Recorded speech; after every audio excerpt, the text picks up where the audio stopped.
I went a little bit out on a limb to deal with a couple of thoughts that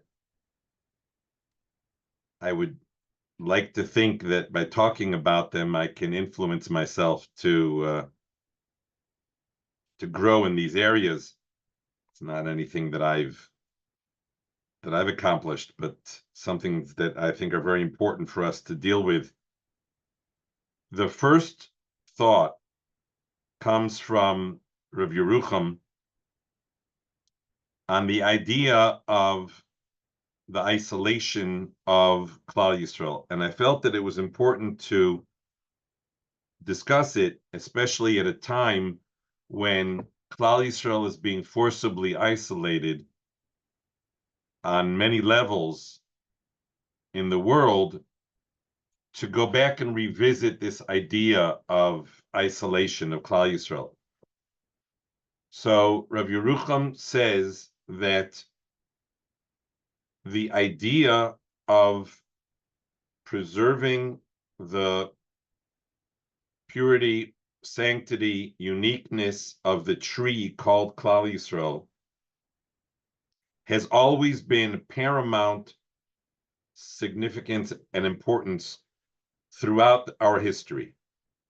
It seems clear that the tree, if you will, got corrupted in Gan Eden when outside influences were allowed to enter, and that led to the Chet.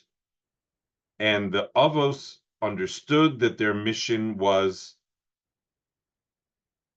not just simple racial purity, but that their mission was that the Levado Yishkon, that we be separate. This is something that recurs throughout. The Rav Yerucham points out that Avram Avinu wouldn't even allow Yitzchak to be married to Eliezer's daughter. Eliezer certainly, if he thought that it was an appropriate shidduch for Yitzchak, then she certainly was on the level to be able to be married to Yitzchak. But the idea of davek, of something that is davek in Klal Yisrael, always sent a shudder down the spine and the backs of the avos. You don't want anything external to be davek. I would add, Yaakov is terribly concerned that Esav might be davek in him, and he distances himself. It's interesting to note, again, as an aside, that when Yosef brings some of his brothers to meet with Paro, he says the rather mystifying sentence, which we've mentioned in the past, which is, make sure you tell Paro that you are shepherds. Ki toavas Mitzrayim kol ro'ei tzon, because that's repulsive to the Egyptians. That's quite a statement about preserving the integrity of Klal Yisrael. And so Rabbi Yerucham is speaking about almost an inverse proportion. The more we distance ourselves from any outside influence, the more we are able to be the Levadad, both in this world and, as Chazal describe, that La'asid Lavo HaKadosh Baruch Hu is going to be Levado, and we will be Levado, the Vayivaser Yaakov Levado. There is the Levado concept means the further you can get from having the moray or the orientation of the non-Jewish world, the closer you are to being davek in HaKadosh Baruch Hu, and the closer you are to your eternal mission, which is again Levado. I would guess, although Rav Yerucham doesn't mention it, for those lomdim who are familiar with those sugyas, I would assume that this is what lies at behind the idea of Maila Asu B'Yuchsin, which you find in the various Gemaras and Ksubas, it's elsewhere, of Maila Asu B'Yuchsin. There was an upgrade of a requirement when it came to Yuchsin. This might lie at the core of that, in order to make sure that we do not intermingle, and that many halachos Chazal instituted with regard to their yayin, the bread, etc., many halachos to keep us at bay, so that there would be this levado. It's important to note that in the Hersheyan world, where the Jew was encouraged to go out into the world, the more you are externally out there in the world, the more you need to affirm and to strengthen the levado that is internally. So he was suggesting a high-risk activity. He was suggesting that Jews should be able to integrate into society without ever losing their levado. That's a little bit of shmores hakadis to shmores yeno, to break the barrel and keep the wine. It's doable, and he presented a model for doing that. But we need to recognize that being integrated into society does not mean in any way absorbing anything from the non-Jewish world. I even heard that the Stipler told someone, after having been in the Russian army for so extended period of time that he spent in the Russian army, that he wouldn't bring himself to put on his pants before his shirt. He couldn't, because that's the way they did it. They put on their pants first. So he would put on his shirt first. It was simply a reaction, a visceral reaction to being a levado, that you don't do anything like a non-Jew does it. Somebody once asked, don't know who he asked, and it could be an apocryphal story. Somebody said, is it true that somebody who eats without a yarmulke is a non-Jew, is a goy? And the answer was no, but a goy eats without a yarmulke. That's all the answer you needed. You didn't need more of an answer, because the idea of being more levado is a premium value. It's not just a side show, it's a premium value that keeps us attached to and relating to HaKadosh Baruch Hu with dveikus. So again, it's a tall order, but I think that given that we're being pushed into this levado role, and given certainly in our history that we've been pushed often into exclusionary roles, I think that it's important to recognize that this is not this shouldn't be viewed as a piece of bad news. Chazal even say that all the letters have a pair to make up to 10 and to make up to 100. Aleph and Tes make up to 10, Beis and Ches, etc. What's left? The Hey. The Hey sits alone. Same with going to 100. The letters all combine to get to 100, except for the Nun. That's the 5 times 10. The Nun sits alone. And that they understand as being the message of Hein Levadad Yishkan. Hein, the Hein Nun. You have to be able to be the Levado, or you won't be able to be connected to Beniskav Hashem Levado. In order to be connected to Hashem, who is Levado, we need to know how to be Levado. And if we're being pushed in that direction, we shouldn't push back. We should embrace the challenge of the Levado, because it is our mission. And if we're being pushed out of society and we're being marginalized, we should not say, no, I insist on being with you and part of you, and also have our sons and daughters compete in the Olympics. We don't need any of that.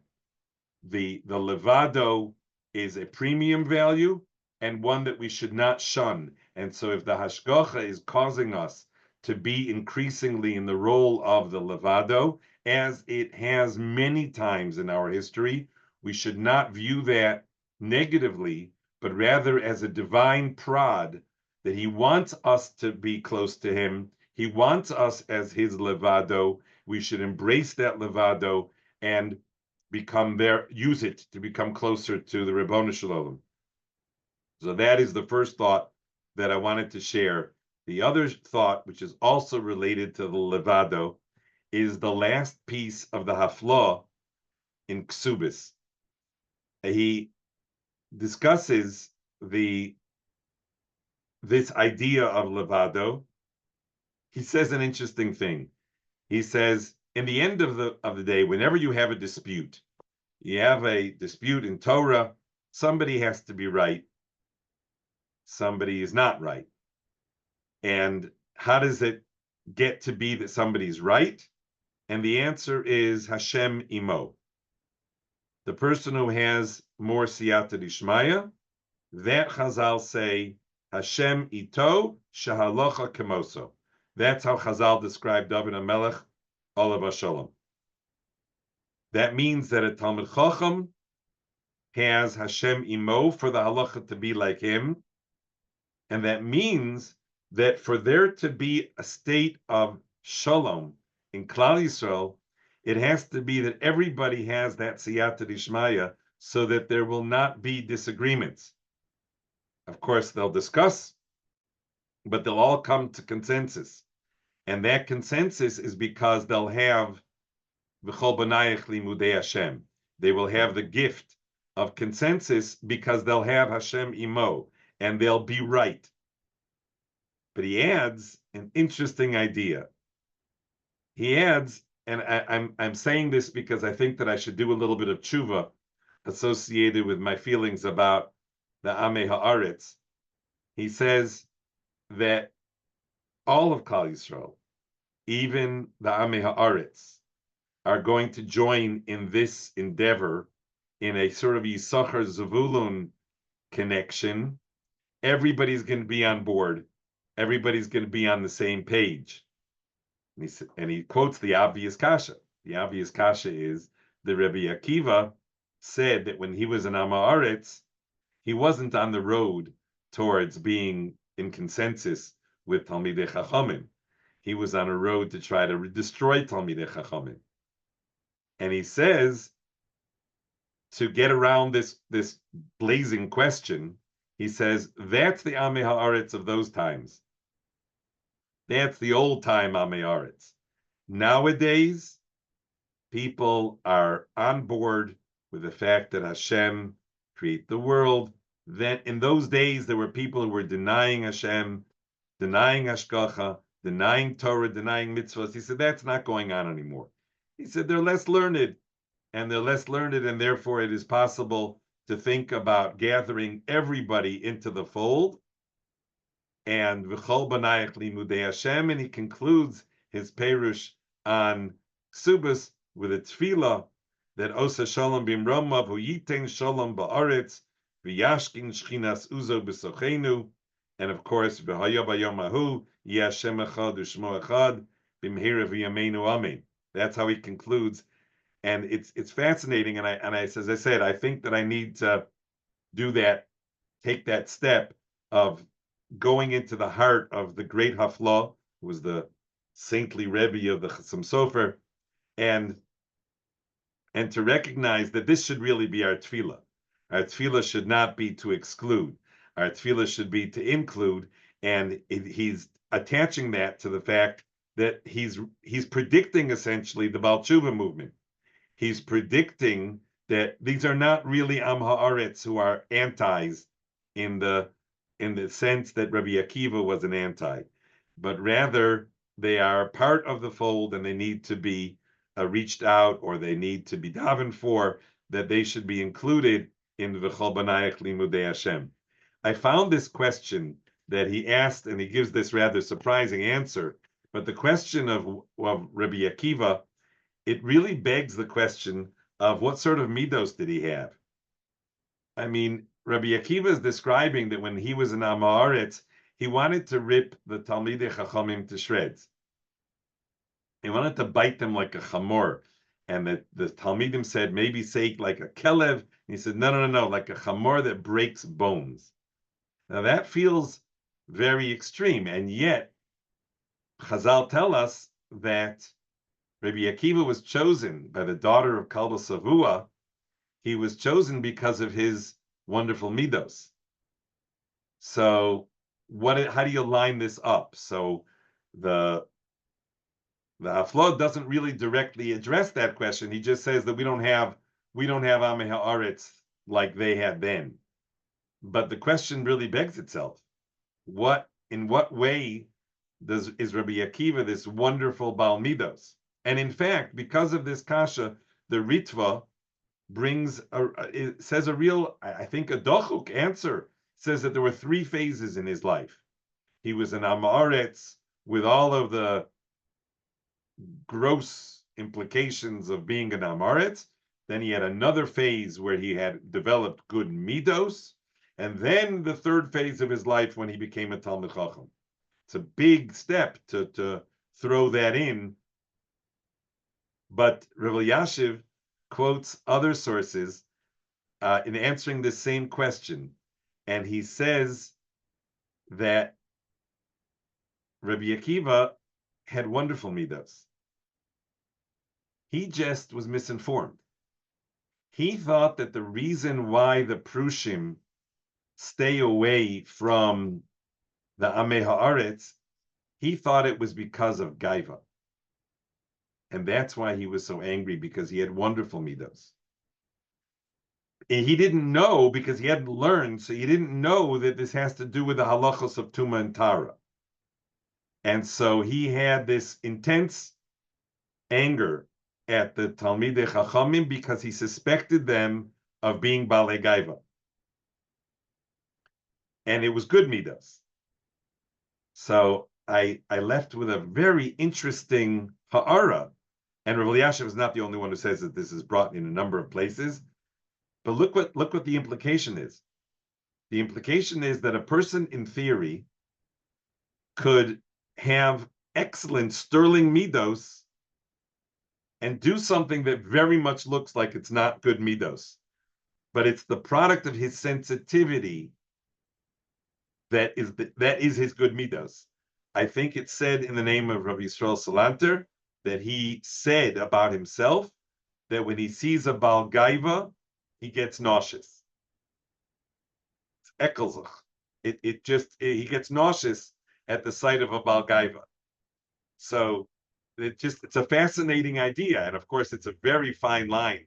If you think about it, it's a very fine line to walk, because a person could fool himself into thinking that his negative feelings towards somebody else are the product of his own good midos.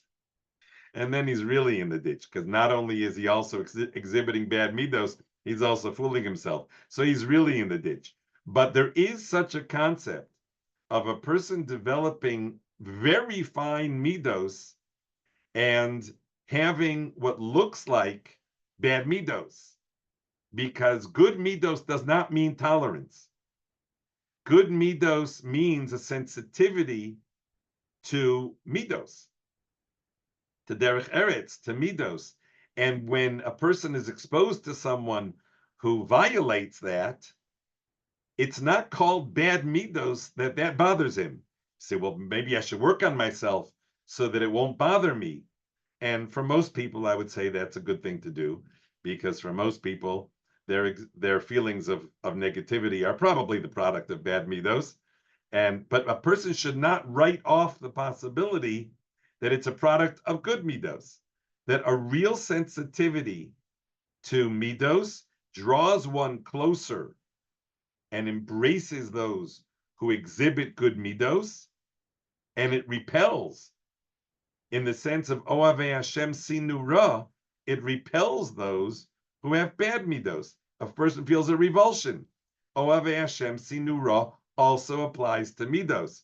So when I was looking at this, I just wanted to add that little ha'ara and put it on record that although it's a very delicate line, and I don't recommend that anybody make quick assumptions that, well, my negative feelings are the product of good middos, because you first have to test yourself to see if you're embracing any little sign of good middos in whomever exhibits it. Then you know that you're on the right side of the tracks and you're feeling endeared to good middos. But there is also a place for good middos that is revolted by bad middos.